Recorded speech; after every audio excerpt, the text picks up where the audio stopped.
नमस्कार, मैं हूं मोहम्मद इसराइल और आप देख रहे हैं न्यूज जन छत्तीसगढ़। बिलासपुर के कोनी में करीब 200 करोड़ रुपए की लागत से बना 220 बिस्तरों वाला सुपर स्पेशलिटी हॉस्पिटल आज भी पूरी क्षमता से शुरू नहीं हो पाया है। पूर्व जिला कांग्रेस अध्यक्ष एवं बेलतरा से कांग्रेस विधायक पद के प्रत्याशी रहे विजय केसरवानी ने सरकार पर सवाल उठाते हुए कहा कि प्रधानमंत्री से लोकार्पण और मुख्यमंत्री के निरीक्षण के बाद भी अस्पताल में कैथ लैब, ऑक्सीजन प्लांट, पर्याप्त विशेषज्ञ डॉक्टर, स्टाफ और 24 घंटे की इमरजेंसी जैसी जरूरी सुविधाएं अब तक अधूरी हैं। उनका आरोप है कि गंभीर मरीजों को आज भी दूसरे अस्पतालों में रेफर किया जा रहा है। साथ ही अस्पताल के संभावित निजीकरण की आशंका पर सरकार से स्पष्ट जवाब तलब और श्वेत पत्र जारी करने की मांग की गई है। कांग्रेस ने चेतावनी दी है कि यदि जल्द व्यवस्थाएं पूरी नहीं हुई तो जनता के स्वास्थ्य अधिकार को लेकर चरणबद्ध बड़ा आंदोलन किया जाएगा। बिलासपुर में कांग्रेस की सरकार के समय एक योजना बनी थी कि सुपर स्पेशलिटी हॉस्पिटल खोला जाएगा।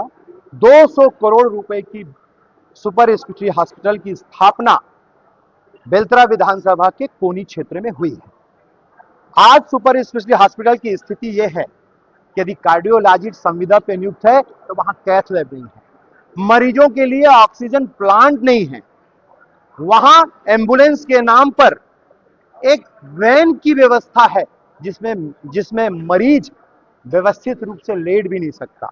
सिम्स में जो सुपर स्पेशलिटी हॉस्पिटल में स्पेशलिस्ट लोगों का अभाव है, संविदा नियुक्ति कलेक्टर दर पर हुई है, न चिकित्सकों की अपॉइंटमेंट हुआ है, न पैरामेडिकल स्टाफ हुआ है, न तकनीकी विशेषज्ञों की वहां पर व्यवस्था है। आखिर ये अस्पताल सिर्फ एक भवन बन के रह गया है। 2 बजे के बाद उस अस्पताल में ताले लग जाते हैं और वहां यदि कोई मरीज पहुंचता है तो सुपर स्पेशलिटी हॉस्पिटल से जिला अस्पताल और सिम्स मेडिकल कॉलेज में रिफर हो जाता है।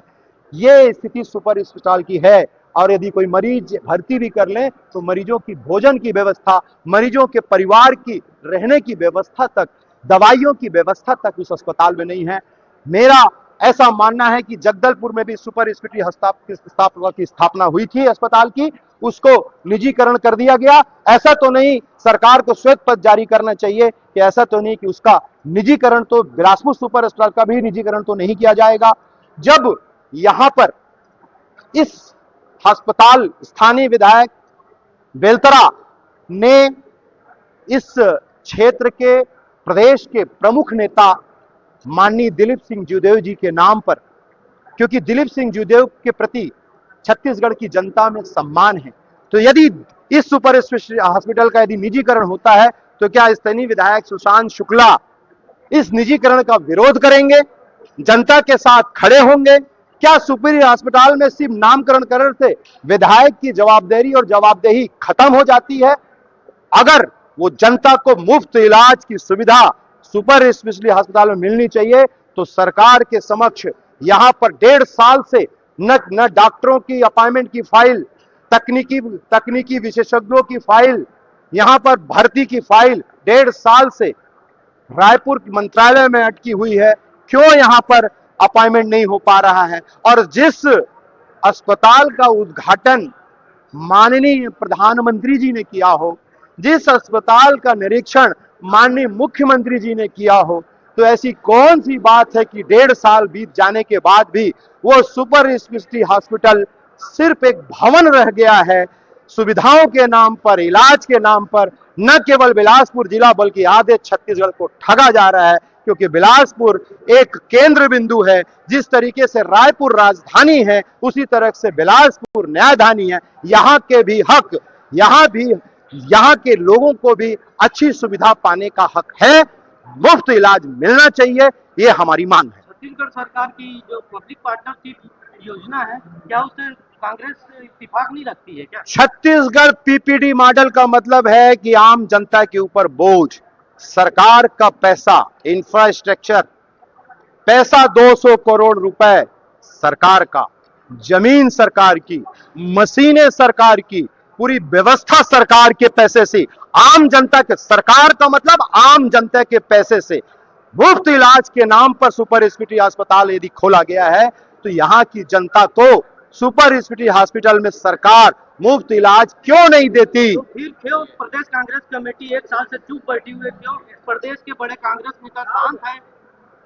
सुपर स्पेशलिटी हॉस्पिटल 1.5 साल से यहाँ के कांग्रेस के लोग, यहाँ की जनता देख रही है कि आज इसको सर्व सुविधा बनाया जाएगा। जिस दिन से जगदलपुर का निजीकरण कर दिया अस्पताल का, तब से मन में सबके शंका आ गई चुकी है कि इसका कहीं निजीकरण न कर दिया जाए। और हमारी मांग है कि आपको भी सर्व सुविधा युक्त, आईपीडी नहीं शुरू हो पाई है तो निश्चित रूप से सवाल नहीं कर पाए आप लोग। आज आपके माध्यम से स्वास्थ्य मंत्री से भी मांग करते हैं, माननीय मुख्यमंत्री से भी मांग करते हैं, वहां के स्थानीय विधायक से मांग करते हैं, जनप्रतिनिधियों से मांग करते हैं, कब तक ये सुपर स्पेशलिटी हॉस्पिटल आम जनता के लिए सरकार के द्वारा फुल फ्लैश, जहां आधुनिक सुविधाओं के साथ, तकनीकी कर्मचारियों के साथ, स्पेशलिस्ट डॉक्टरों के साथ कब मिलेगी और नहीं मिलेगी, एक समय सीमा में श्वेत पत्र जारी करे। इसके लिए कांग्रेस पार्टी चरणबद्ध आंदोलन करेगी। सुपर हॉस्पिटल जो बना है वो डेंजर जोन पर बना हुआ है। सुपर स्पेशलिटी अस्पताल यदि 200 करोड़ रुपए आम जनता का 200 करोड़ रुपए यदि आम जनता का इंफ्रास्ट्रक्चर तैयार है तो वहां पर अस्पताल खुलना चाहिए। वहां पर क्या है, बर्ड फ्लू फैला हुआ था। हम आज सुविधाओं को लेकर मांग कर रहे हैं, इंफ्रास्ट्रक्चर बन गया है, बिल्डिंग बन चुकी है, तो आखिर वहां पर भर्ती क्यों नहीं?